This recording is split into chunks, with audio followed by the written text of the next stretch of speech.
16 seed has never beaten a 1, but what little nuggets don't you know that may help you win your bracket? Hey, how are you? Jason Horowitz alongside CBS SportsLine college basketball writer Gary Parrish with you on UPS Bracketology exclusively here on CBS SportsLine. Folks, this is twofold. One, to help you understand some of those notes that you should consider when trying to fill out your bracket, but two, we're going to help you pick those tough first-round matchups that always help win later down the line. And so, Gary, having said all that, take a look at this overall field of this bracket. What are your overall thoughts of this year's tournament? You know, we've seen from November to March, the parity in between, Duke's of 6, Virginia Tech's a 5, Marquette's a 8. What's the difference between those teams? You can't really tell. Don't be scared to take the higher seeds over the lower seeds and vice versa because, anywhere from 4 to 10, there's not a whole lot of difference between these teams. And we've seen that all season. People talked about when they were having a hard time picking the ones. It's just as hard to pick 4 through 6, 7 through 10. So that's exactly what you're talking about there in the tournament. And we'll take a look at some of those upsets a little bit later in the show. But let's look at some things that people should pay attention to. We'll call them our little notes to help you win your bracket. And let's start with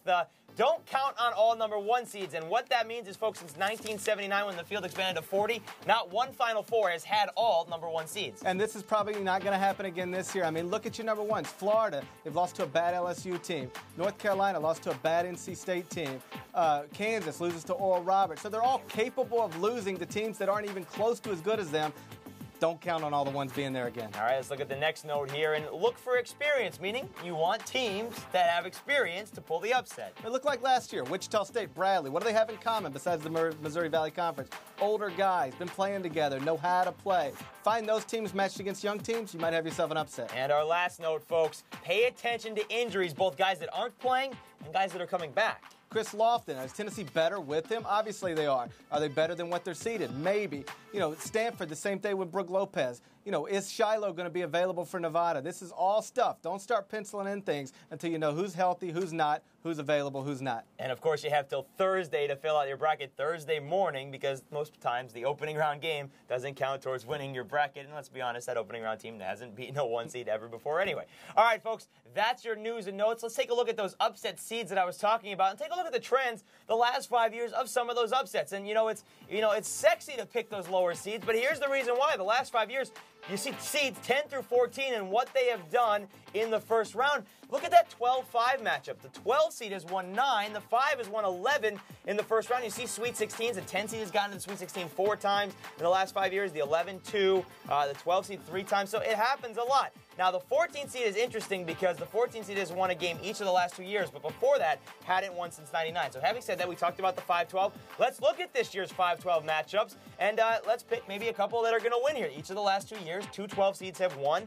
Who do you like here? There's 2 that stand out. Arkansas, USC. I mean, look, Arkansas, could they be in? Could they be out of the tournament? Maybe. But the fact is, they've got athletes. They can run up and down the court with Southern California. The other one, Old Dominion and Butler. Look, this is a 12-5 matchup where the 5 doesn't necessarily have better players than the 12. If Old Dominion can go win at Georgetown, can they beat Butler? Of course they can. Either one of those, if you pick the 12 over the 5, you wouldn't be making a bad mistake.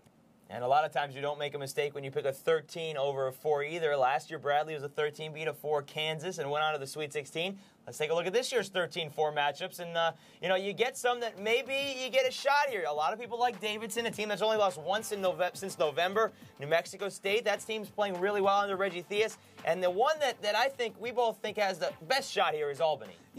And not necessarily because it's Albany, but because it's Virginia. Virginia was the co-ACC champions. Everybody knows that. But they also went out to Puerto Rico. They lose to Appalachian State. They lose to Utah. If they can lose to those teams, why can't they lose to Albany? There's no reason. I'm not saying it'll happen, but it could. All right, what about the 14 seed? A 14 seed has won in each of the last 2 years. But before that, a 14 seed hadn't won since Weber State beat North Carolina in 1999.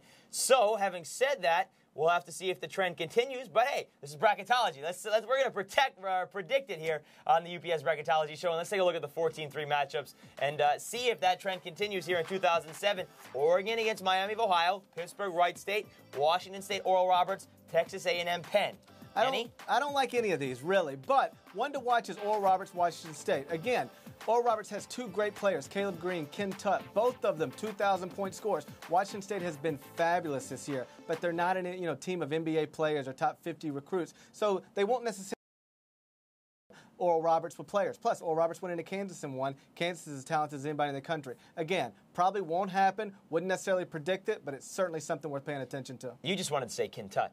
That's all you wanted to say, let's be honest. He's my favorite name in the NCAA tournament, no question. It's the best since God Sham got in Providence. Let's be honest, folks. All right, folks, there you have it. UPS Bracketology exclusively here on CBS SportsLine. And now with all that knowledge, go fill out your sheets. For Gary Parrish, I'm Jason Horowitz. For a breakdown of each individual region and Gary's ideas for this year's Final Four, be sure to check those out here on CBS SportsLine as well. Let the madness begin, folks. Take care.